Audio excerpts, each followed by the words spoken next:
Ahora tendremos el gusto de escuchar al licenciado Miguel Ángel Morucci, vicepresidente del Centro Numismático Buenos Aires y miembro del número de la Academia Argentina de Numismática en Medellín.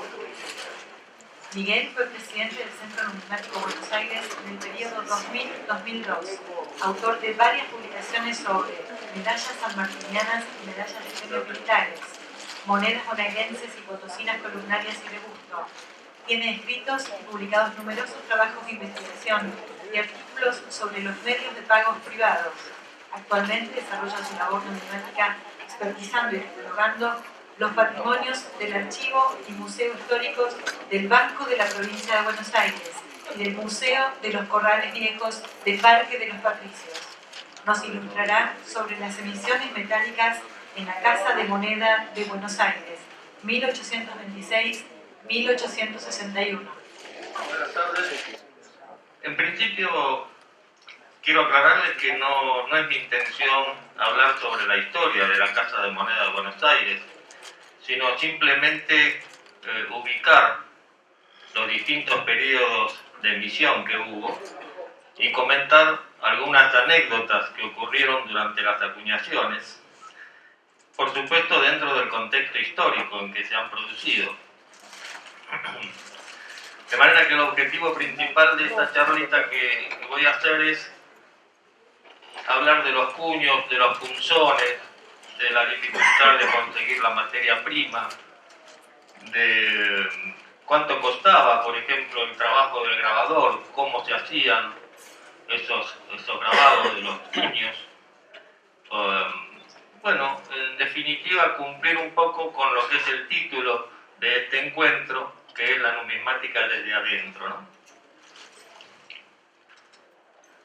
Por supuesto, me voy a referir a las emisiones metálicas, y en este momento recuerdo la charla que dio Agustín ayer, y esto sería un complemento. Él habló del tema del papel moneda y la tipografía, y yo lo voy a hacer de las emisiones metálicas. Y de lo de 1826 es porque por primera vez en 1826 se pone en funcionamiento la primera máquina o el primer volante. Se acuña en Buenos Aires por primera vez. No es que sea la primera moneda que circuló dentro de la provincia de Buenos Aires.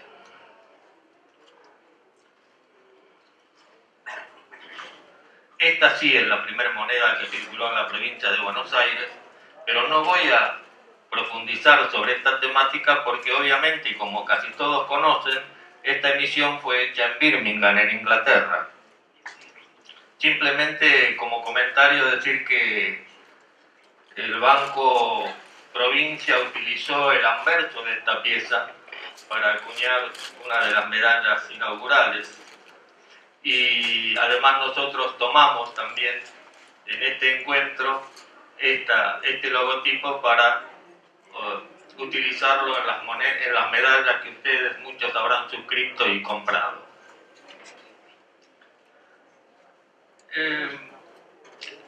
Comenzando un poquito con la historia de la Casa de Moneda, un brevísimo resumen. Está claro que en todo Hispanoamérica las secas no eran otra cosa que casas de monedas ubicadas en los distritos mineros. Esto facilitaba la obtención de la materia prima y el acarreo hacia la casa para convertir las monedas. Así sucedió en Potosí, como ustedes han escuchado a todos los oradores anteriores, en México, en Santiago, en Lima, etc. En la Argentina fue, durante el siglo XIX, una cosa muy similar. Las provincias más importantes desde el punto de vista de acuñación fueron La Rioja y Córdoba. La Rioja con sus acuñaciones de oro y plata, y Córdoba con toda su emisión en plata. ¿Y gracias a qué? Justamente a que tenían muy cerquita el famoso Cerro Famatina, del cual se podían servir para hacer todas estas acuñaciones. Sin embargo, el caso de la provincia de Buenos Aires es atípico, porque la provincia de Buenos Aires no era un distrito minero, y además tenía un territorio muy dilatado. Esto hizo que tuviera que conseguir de la forma que pudiese todo el cobre que amonedó durante unos cuantos años. Comprarlo o conseguirlo a quien lo tuviera o a quien te lo vendiera. No tenía una materia prima disponible en forma cercana. La moneda fraccionaria se había diseminado, se había distribuido por todo el territorio, inclusive había emigrado esta moneda y las próximas emisiones que veremos hacia Montevideo, hacia el Uruguay, de manera que se hizo imperioso la necesidad de instalar una casa de moneda de Buenos Aires y sobre todo para cubrir lo que eran las transacciones diarias, lo que la gente podía hacer, a que a los negocios, los comerciantes comenzaron a emitir en forma indiscriminada una cantidad de vales, de señas, porque era la forma de poder trabajar, de poder operar. Más allá de que en la sala hay muchos coleccionistas de fichas, de vales y afines que les gustaría que se hubieran conservado, pero lo cierto es que no tenían otra garantía que la del propio comerciante que los emitía. Así que esta era una cuestión bastante peligrosa.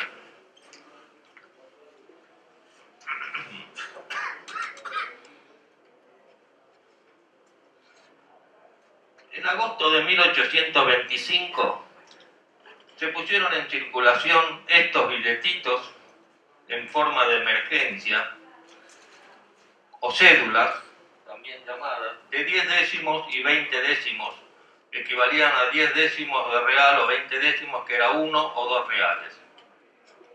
Y estos billetitos deberían canjearse inmediatamente hubiera la nueva moneda o entrara en circulación la nueva moneda. Lo cierto es que justamente para esta misma época, en el mismo año de 1825, ya se había apalabrado la compra con un inglés llamado Juan Miers o John Miers para que comprase y trajera desde Europa la maquinaria necesaria para instalar la casa de moneda.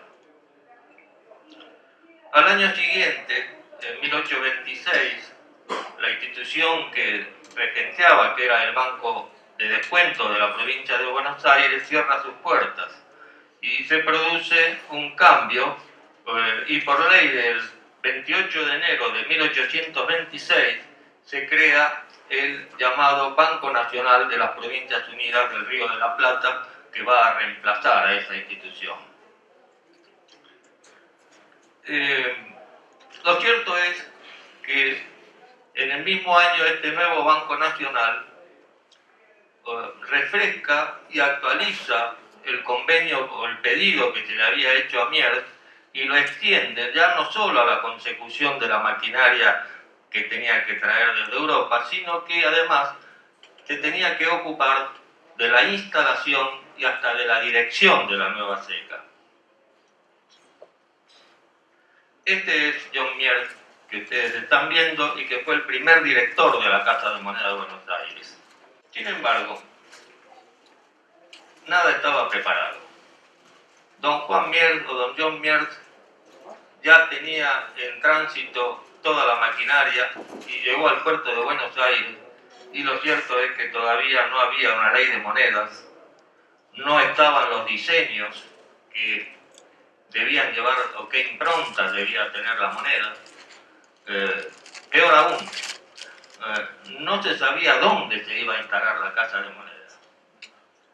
De manera que el Banco Nacional lo comisiona a Miers para que también se ocupe de la búsqueda de un edificio apropiado para instalar esta casa de moneda y hace que consulte a la oficina de ingeniería para que lo ayude en esta tarea. La responsabilidad cae en el jefe de la oficina esta, que se llamó, que era un ingeniero obviamente, y se llamó Santiago de Levans. Como primera cuestión anecdótica voy a contar que existe un informe publicado en los cuadernos de numismática del Centro Numismático, cuyo autor es el anterior director, Agustín, cuando él era vice. El director del museo era el arquitecto Alberto de Paula, y él publicó en los cuadernos nuestros un artículo que se llamó el Informe Bevans, que era justamente lo que opinaba este ingeniero de la oficina de dónde debía colocarse la Casa de Moneda. Les recomiendo que es un buen artículo, quien lo desea leer. Voy a extraer lo anecdótico y decirles que este ingeniero recomendó 3 lugares.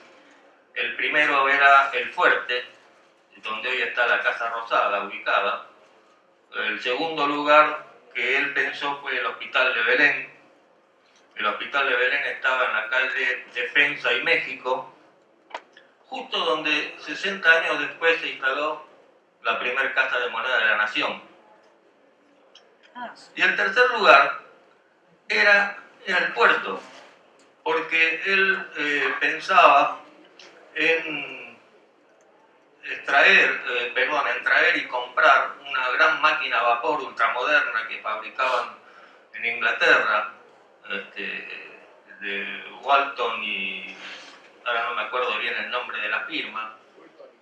Exactamente, gracias. Y él pensaba en traer esa máquina de vapor y poder instalarla y utilizar el agua cuanto más cerca la tuviera mejor. Por eso pensó en el puerto y en crear un dique. Inclusive con esa máquina a vapor, más allá de hacer funcionar máquinas de la Casa de Moneda, también podía, pensaba él, hacer un dique seco, así, activar las bombas para que vacíen el agua del dique y poder llevar los barcos allí para repararlos. En una palabra, como diría mi amigo Fernando Giuliano, pensaba como ingeniero, más que como director de una Casa de Moneda. Lo cierto es que ninguna de estas opciones que recomendó Bevans se llevó a cabo. Una finca situada en la calle de la Piedad 457, hoy Bartolomé Mitre, y San Martín, fue la elegida para montar, o el edificio para montar la Casa de Moneda. Allí, en esta Casa de Moneda, cuando se inaugura, las primeras máquinas que Mier tenía en tránsito y que llegaron al puerto no estaban aquí. Las tuvieron que depositar en forma transitoria en el departamento de policía y una parte en otro espacio de esta casa. Pero bueno, de todas maneras, en octubre de 1826 los edificios quedaron terminados y la maquinaria se inauguró los primeros días de noviembre de ese año. ¿Y cómo se inauguró la maquinaria? Con la acuñación de esta hermosa medallita que muchos quisieran tener en su colección y que realmente es muy rara, se conocen muy pocos ejemplares. Como ustedes pueden ver, Casa de Moneda de Buenos Aires. La Casa de Moneda de Buenos Aires, primer ensayo de la maquinaria, Don Juan Miers, constructor, 1826. Acá voy a aprovechar para decirles que no hay un grabado o una máquina similar a esta que se haya conservado. Lamentablemente, en el traslado de los materiales se han perdido los volantes y las prensas acuñadoras. Pero sí aprovechar varias imágenes que han mostrado mis colegas anteriores y señalarles que esta era bastante similar a lo que se usó como primera prensa y volante, donde se tenía un gusano que apretaba un puño de reverso sobre la base, otro puño de reverso de arriba, y se ponía el cospel dando vuelta o tirando de ambos extremos. Un sistema muy similar a lo que mostraron mis colegas anteriores.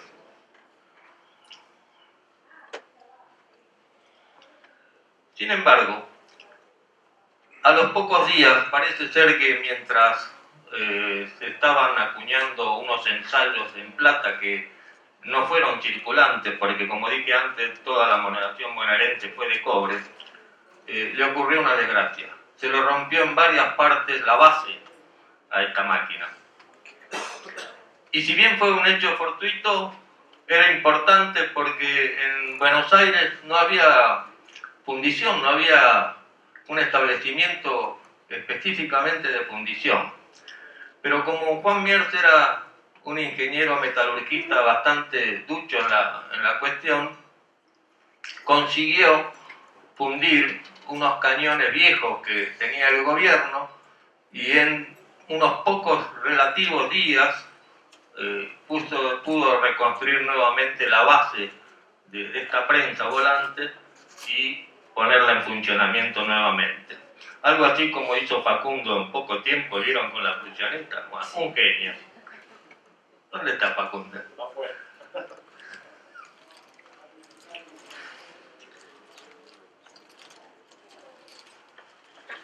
Así es que en marzo de 1827 el gobierno autoriza por decreto al Banco Nacional a emitir monedas de cobre en los valores de 1/4 de real, 5 décimos, 10 décimos de real y 20 décimos de real, o lo que es lo mismo, 1/4, medio, 1 y 2 reales. Estos fueron los valores que se hicieron por primera vez en la Casa de Moneda de Buenos Aires. Y de estas emisiones, de estos 4 valores, el que primero salió a la calle fue el 5 décimos o medio real. Fue la primer moneda que los habitantes de la ciudad de Buenos Aires tuvieron en sus manos. El 5 décimos o medio real. Y en cuanto a los valores mayores, como ustedes ven, hay un cambio de diseño respecto de los dos valores menores. Y aquí aparece algo que comentamos anoche con el licenciado Martínez Aldana. Él muy orgulloso me mostraba el ave quetzal de Guatemala, y ayer Rocío Hernández hablaba del águila mexicana, y yo le decía que mañana tengo otra ave nuestra para mostrarles. Y esta ave es que es en realidad un ave mitológica, el ave fénix, rodeado de una leyenda que dice Ardecit et virecit, Ardecit et virecit, una leyenda latina que más o menos traducida significa ardió y renació virilmente. Si ustedes me preguntan por qué, como todo numismático o persona que le gusta investigar, nunca pude encontrar realmente la razón documental de qué significaba. Sí puedo decirles lo que me imagino, que ardió y renació de las llamas, algo así como que el Banco Nacional surgió de las cenizas o de lo que quedaba del Banco de Descuento de Buenos Aires. Quizás esa es la significación más imaginada y más aprobada por la mayoría de los numismáticos argentinos. Lo cierto es que es un muy lindo diseño, además se ha instalado como logotipo de la Academia Argentina de Numismática y Medallística, el ave fénix. De manera que se inició naturalmente la emisión, decía, con los 5 décimos. Pero, ¿cuál era el problema? Algo que fue una constante en muchos de los periodos de la moneda de Buenos Aires: la falta de materia prima, es decir, el cobre para monedar. Frente a este problema, ¿qué se hizo? Les decía que fue la primera moneda, la de 5 décimos, que salió a la calle. Los décimos de Birmingham tenían exactamente el mismo diámetro que los 5 décimos del 27, es decir, la moneda. Por lo tanto, ante la premura de la acuñación, de la necesidad que había de acuñar, se comenzó a utilizar estas piezas para reacuñarlas con los nuevos cuños de 5 décimos. De manera que yo he elegido acá 2 piezas descentradas para que ustedes puedan visualizar muy rápidamente la reacuñación. Como ven, debajo están los décimos de Birmingham. En este caso hasta se ve parte de la fecha, de 1823. No fue lo mismo con los valores altos, con los 10 décimos y los 20 décimos. Vean ustedes claramente que debajo están cospeles vírgenes. Son todos cospeles vírgenes. Esto hizo que en 1827 la mayoría de los 5 décimos que ustedes pasan por sus manos y que la mayoría de los coleccionistas tienen en sus colecciones, en sus carpetas, sean piezas reacuñadas sobre los décimos de Birmingham. Es muy raro encontrar piezas de 1827 e inclusive 1828 hechas o fabricadas sobre cospeles vírgenes.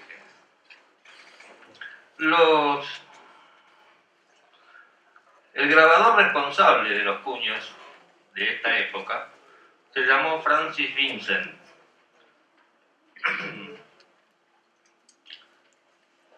Este grabador ya había trabajado en la Seca de Santiago y también en el Alto Perú.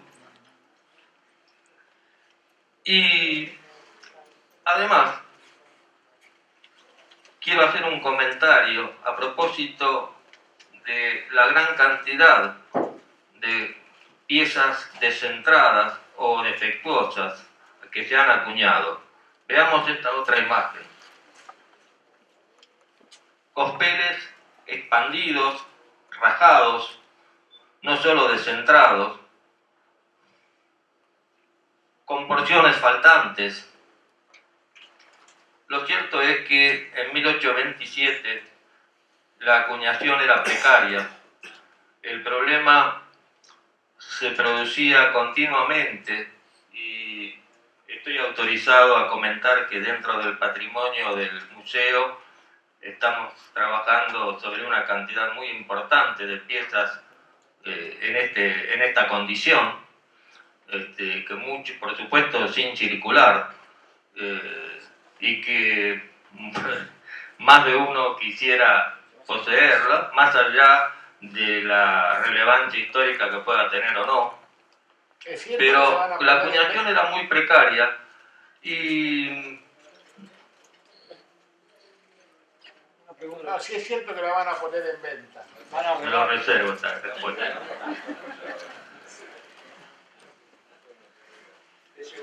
¿Cómo que se reparte?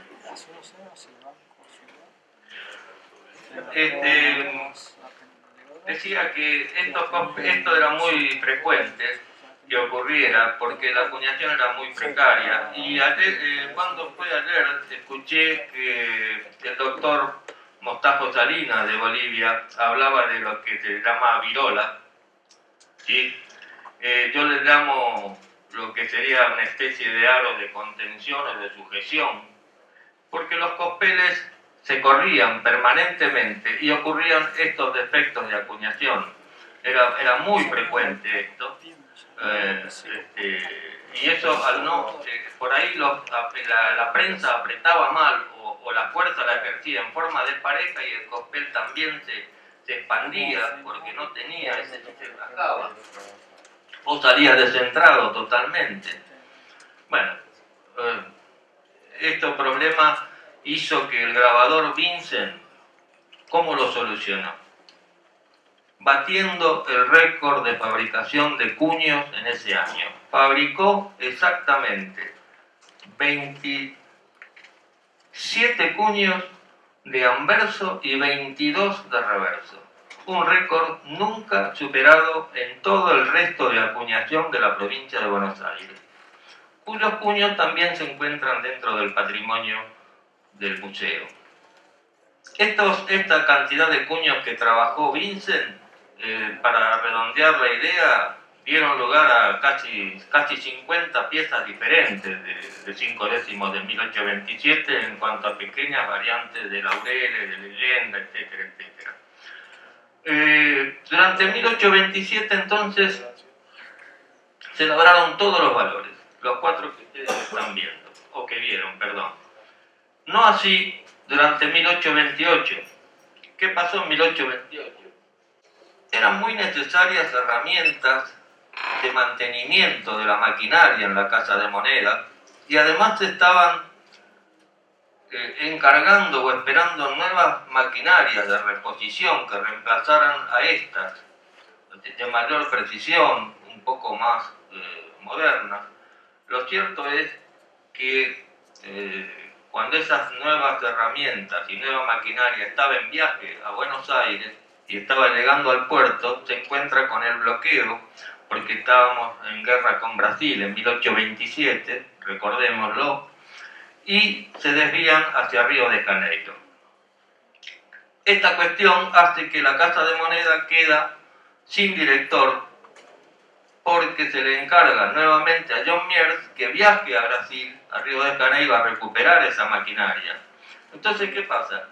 La Casa de Moneda queda sin director, con muy poca o nada materia prima, a merced de empleados e inclusive con dificultades con su personal, entre ellos con el fundidor, bueno, una serie de grandes inconvenientes que hace nacer, esa es un poco mi teoría, una pieza bastante diferente, que como es el 10 décimos de 1828, que si ustedes lo observan, es muy distinto porque la gráfila de triangulitos que estaba en las piezas anteriores, ¿lo ven?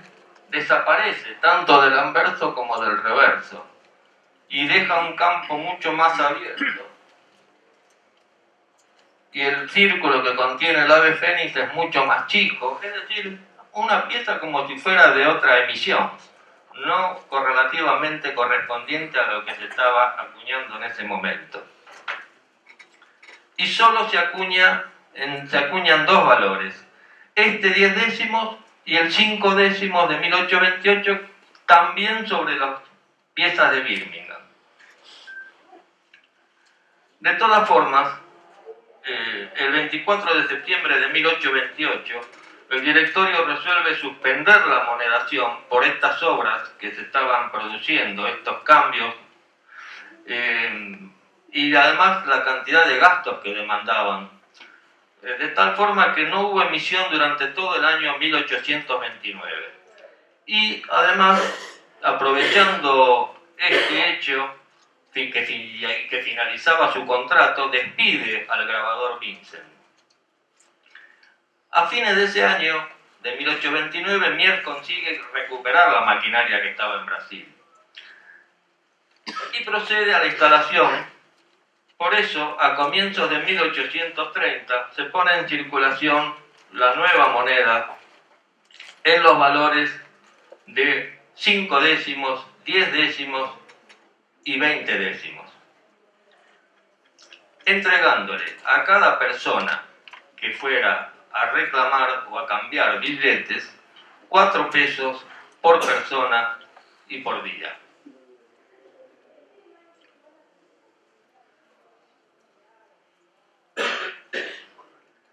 Después de esta emisión de 1830, nuevamente comienza a escasear el cobre, la materia prima, una constante en casi todas las emisiones.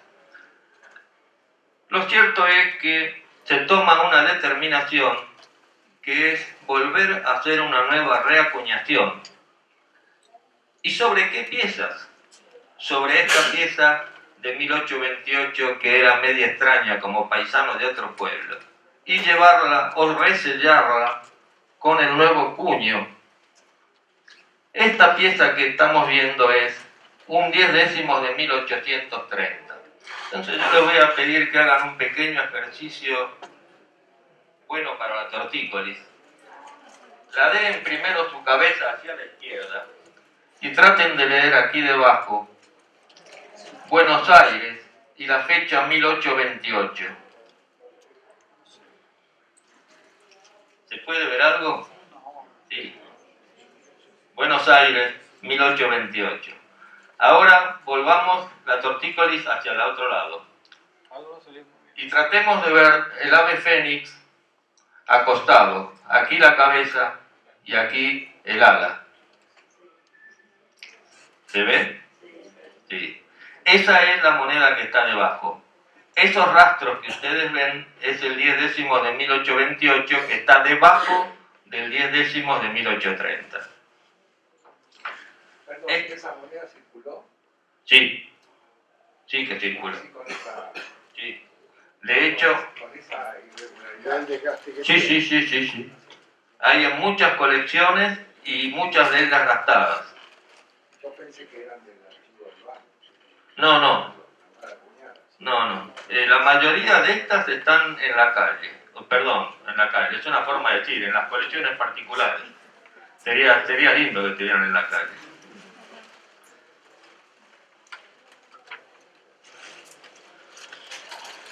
Por suerte, durante noviembre y diciembre de 1830 comienzan a llegar los distintos embarques del cobre que volvía a escasear, o de moneda blanca, en este caso adquirido a unos hermanos que se llamaban Willis. Aquí les muestro un documento de lo que estoy diciendo. Daniel y Tomás Willis eran los concesionarios de Liverpool a quienes se le compró el cobre a fines de 1830 y que viajó en el vapor James, como dice aquí, cuyo capitán y propietario era Duncan Wright. Se trajeron a Buenos Aires 20 cats copper blancs, que significaba algo así como 20 barricas o toneles de cospel blanco, sin acuñar, pero ya hecho cospel. Y con este cobre se comenzó la nueva acuñación. El 30 de marzo de 1831 se resuelve acuñar todo este cobre que vino de Liverpool, Inglaterra. Inclusive acá tienen un costo, 550 pesos del traslado, del embarque. Pesos moneda corriente era esto.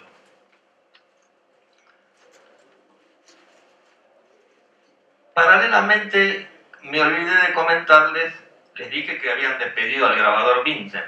Quien lo reemplazó fue don Pedro Miranda, un grabador que había trabajado con Vincent y que además había sido también oficial mayor de blanqueo. Pedro Miranda grabó todos los cuños de 1830 y 1831, de manera que todas las piezas que ustedes tengan en la mano de 1827 y 28 de 5 décimos están fabricados sobre los décimos de Birmingham, pero las que grabó Miranda de 1830 y 1831 casi todas fueron sobre cospeles vírgenes.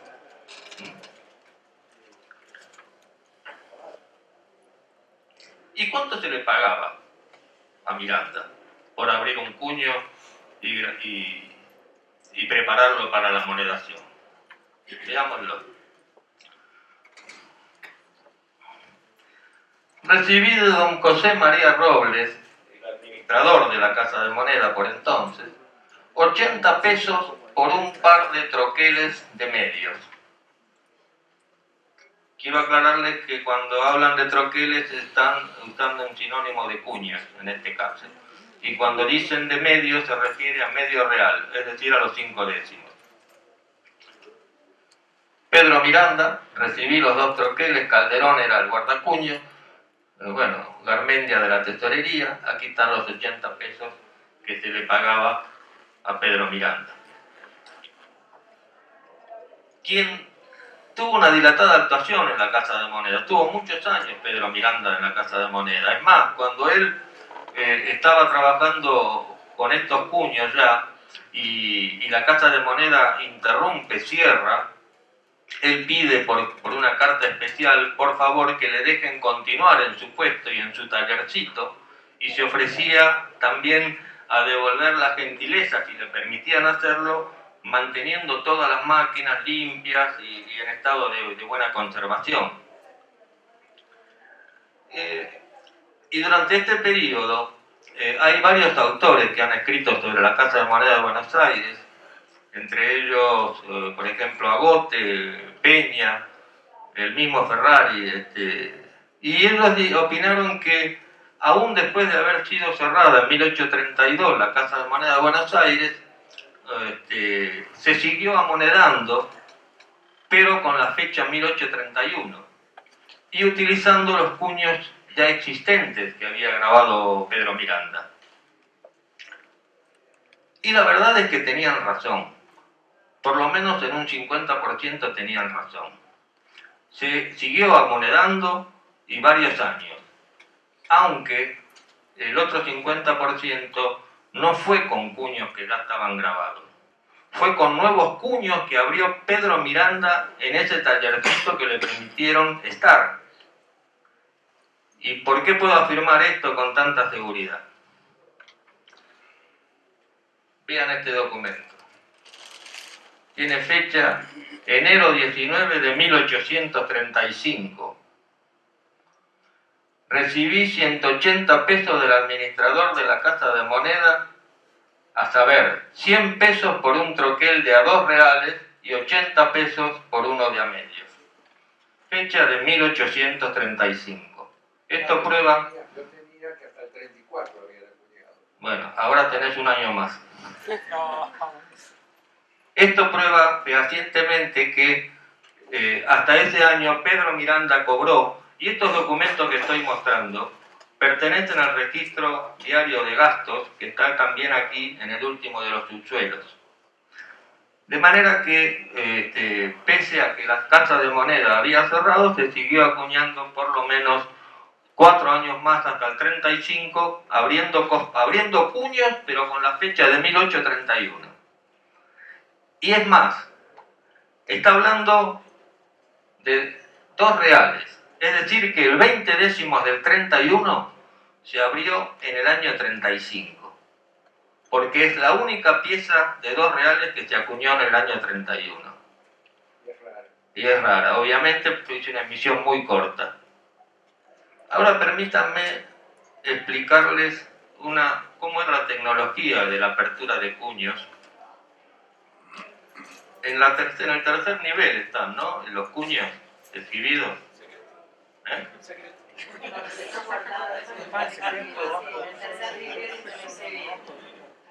Esos cuños que ustedes vieron en la tercera bandeja y que están exhibidos, están fotografiados gracias a la gentileza de la vice Marina Zurro, que obviamente son, como yo les digo, tortitas de acero, porque son de un tamaño de 8 o 10 centímetros de alto y terminan en forma cónica donde se graba el cuño, y tienen aproximadamente unos 2 kilos y pico de peso en total, son bastante pesados, y se ven de frente de esta forma. Para aquellos que no son, para los numismáticos, está de más aclararlo, pero para quienes no son numismáticos, los cuños se ven de esta forma y están incusos. Es decir, que es la famosa esa ley física, como que uno con un espejo lo endereza y lo puede ver derecho. Vieron que en las ambulancias, en los carros de bomberos, está escrito al revés, porque ustedes lo miran por el espejo retrovisor del auto y el espejo endereza la leyenda. Bueno, en el caso de los cuños pasa exactamente lo mismo. Veámoslo en primer plano. Fíjense, es muy interesante. Lo que debo decir a esta altura es que estos cuños se abrían en formas parciales, con punzones parciales. En esta época no se abrían todavía en la Casa de Moneda de Buenos Aires con un punzón o cuño madre. Y acá va un poco la respuesta a lo tuyo, Arturo. Les voy a mostrar ahora cómo se hacía. Lo que están viendo es un punzón, un punzón entero, grande, y el mismo punzón en primer plano. Fíjense que esto es el punzón del ave fénix, nada más. con este punzón parcial se hizo esta sección de la moneda. El círculo era otro punzón distinto. Las letras eran punzones diferentes, cada letra. El sol está burilado sobre la parte plana que quedó, como si fueran pequeñas endijas con un buril, no era un punzón.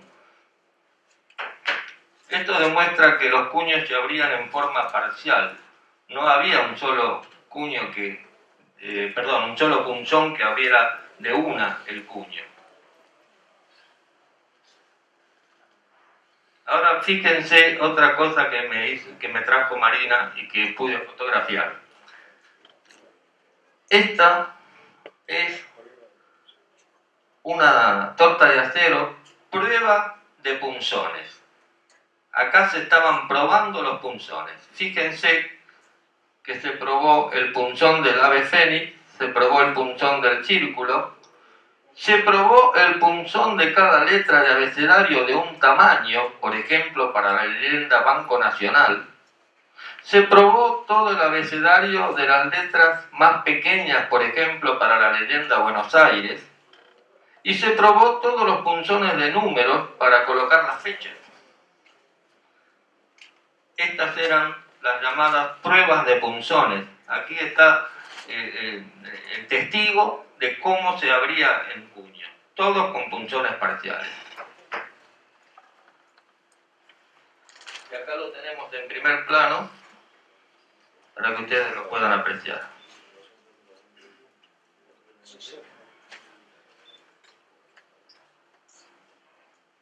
Retomando la cronología histórica, por decreto del gobierno de Rosas del 30 de mayo de 1836, se dispone la liquidación del Banco Nacional y todo lo referente a las acuñaciones queda a cargo de una junta de administración, compuesta por un presidente y 6 miembros. Encontramos aquí al tercer período de emisiones. Así se inicia con una institución denominada Casa de Moneda que dirigía esta junta.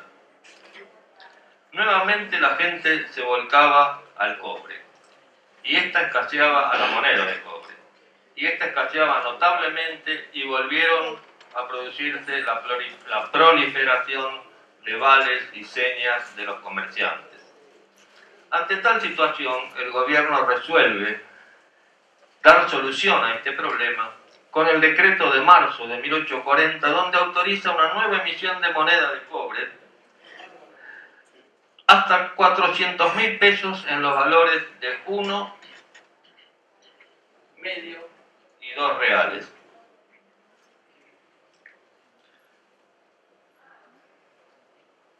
Sin embargo, la falta de cobre otra vez presente hace que se le compren a particulares cobre necesario, como por ejemplo a un potentado como era don Nicolás Anchorena. Lo cierto es que el cobre que se le compra a Anchorena no era cospeles como los que habían venido de Inglaterra, eran planchas. Y esas planchas tenían un espesor menor que el que debía llevar la moneda. Y si ustedes recuerdan cómo son los medios reales, los reales y los 2 reales del 40, son muy finitas, procedente de planchas que no tenían el espesor necesario y que se le compraban a particulares. Sin embargo, lo curioso de este periodo, y ahora vuelve a intervenir un nuevo grabador, es que la primera moneda que se pone en circulación no es ni la de medio ni la de 1, es la de 2 reales de 1840. Y por un grabador distinto que no era Pedro Miranda, un grabador que se llamó José Rousseau. Desde abril de 1840, José Rousseau, páguense a don José Rousseau 350 pesos por el grabado de un par de troqueles de a 2 reales que ha hecho de la monedación del cobre, exigiendo recibo y previa intervención de la contaduría, bla, bla, bla. 350 pesos por un par de troqueles de 2 reales. Como ven, la inflación también existía y aumentó el pago que se hacía a los grabadores por la apertura de los troqueles. Pero lo curioso es que José Rousseau, que fue también un grabador de casa de moneda, que hizo otras cosas, entre ellos las planchas de cobre para los formularios de los primeros billetes, y también grabó, creo, si no me equivoco, el escudo de Ituzaingó, entre otras medallas. Fue la única pieza que hizo el 2 reales del 40. Las otras 2 piezas, el medio y el real, fueron nuevamente grabadas los puños por Pedro Miranda. Y acá tenemos otro recibo de Pedro Miranda, lo que yo les decía, también de 1840, pero nada más que por troqueles de medios, perdón, de reales. Para abonar al grabador don Pedro Miranda por troqueles de real que ha grabado, etcétera, etcétera. Y le pagaban en este caso 550 pesos por 5 troqueles, a razón de 110 pesos cada cuño que habría.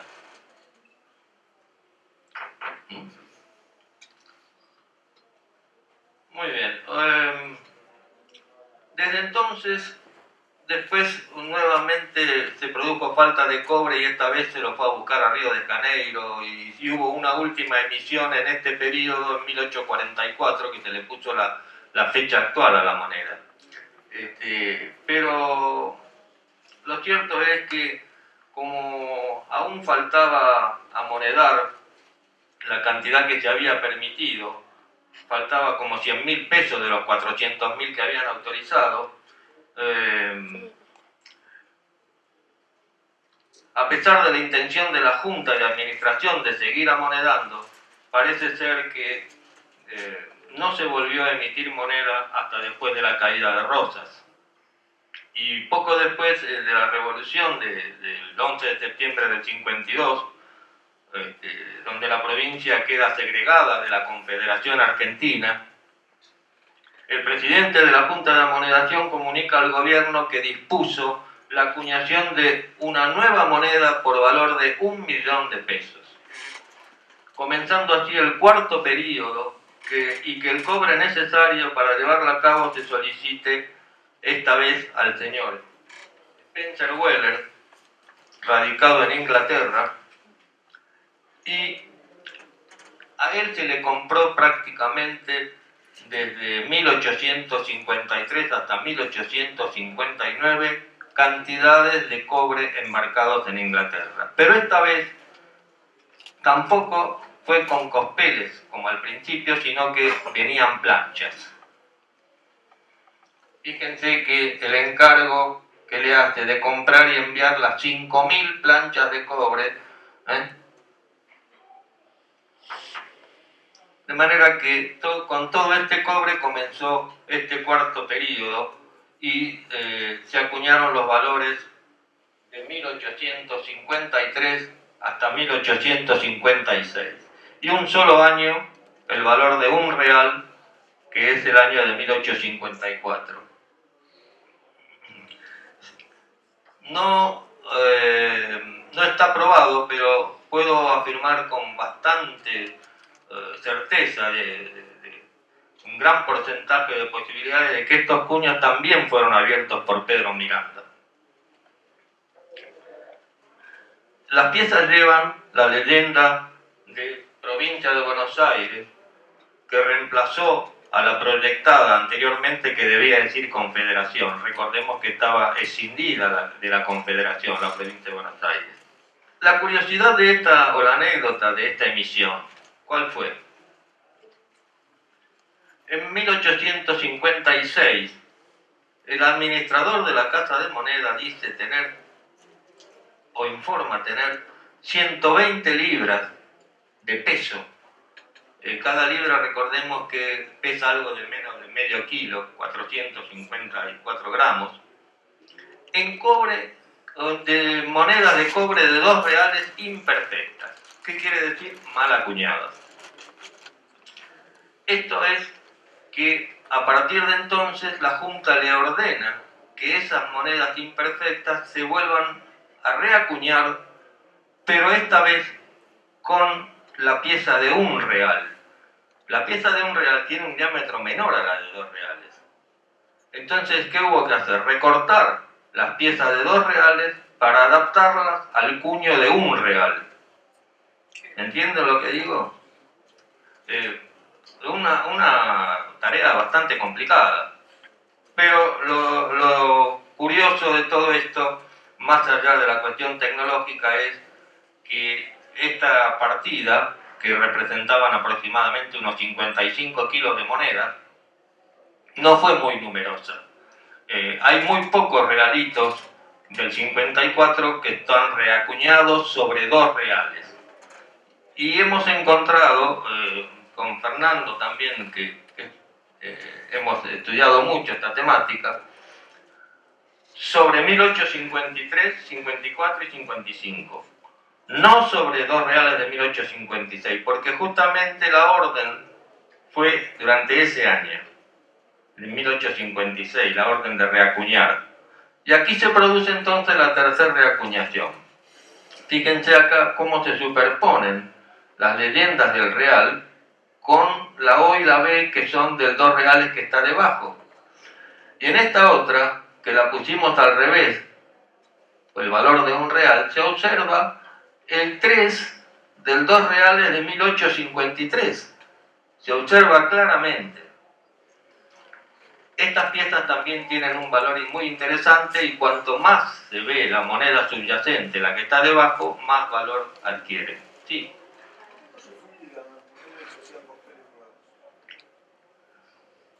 Esa es una muy buena pregunta.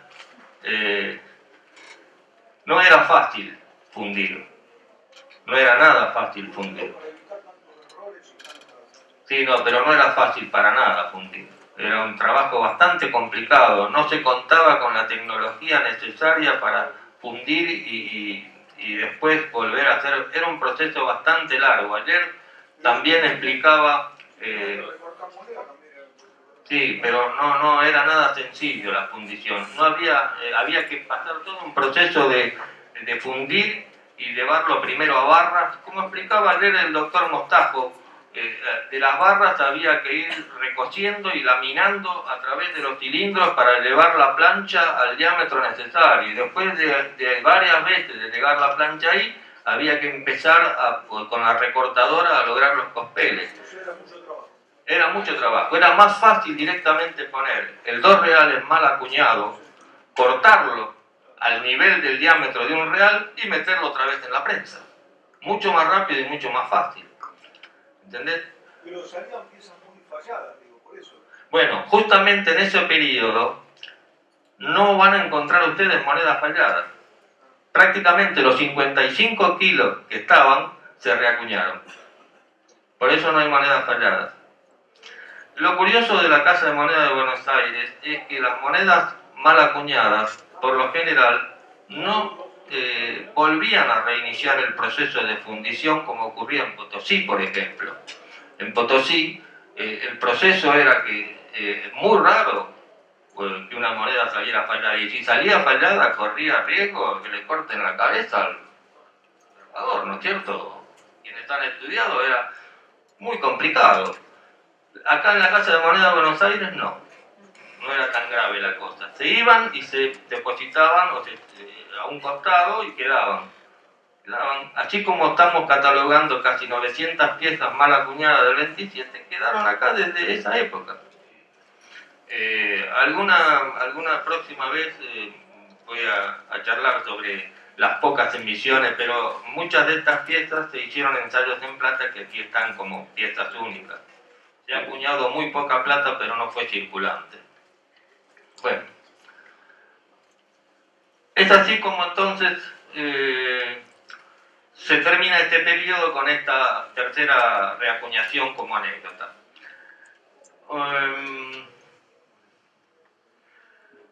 Paralelamente hay un cambio, una reorganización en la institución que mencionó Agustín también en la charla de ayer, que pasa a llamarse Banco y Casa de Moneda.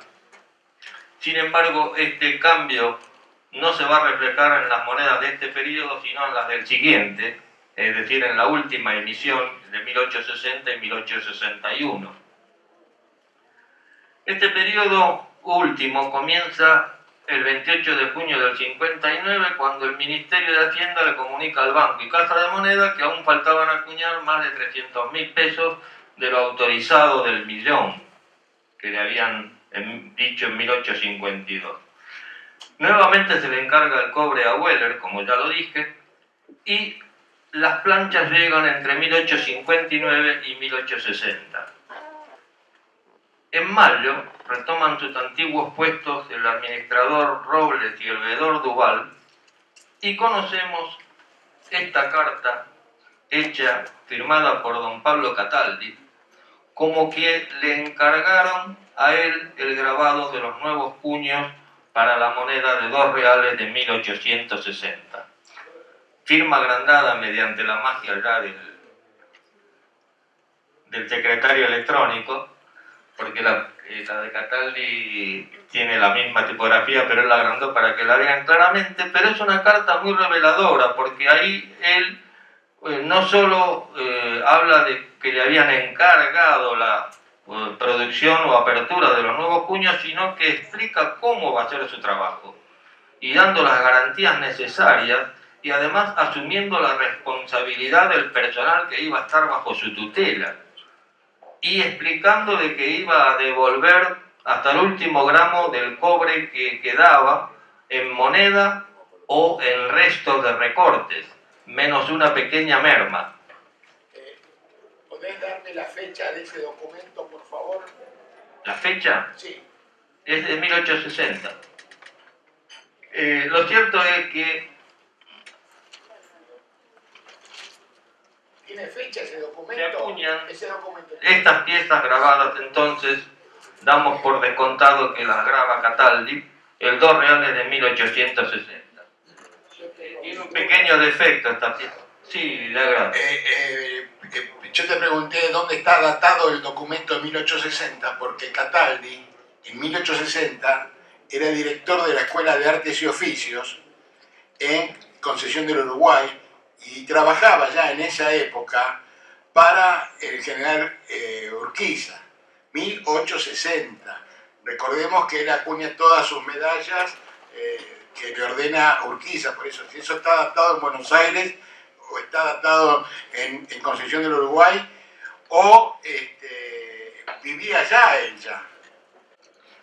Bueno, como el tiempo es esclavo siempre, lo cierto es que haciendo una comparación de este último periodo, hay una diferencia notable de diseño entre las piezas de 2 reales del 60 y las 2 reales del 61. Las 2 reales del 60 son duras, no tienen las coronas de laureles frutos, mientras que las del 61, fíjense, las laureles tienen aceitunitas.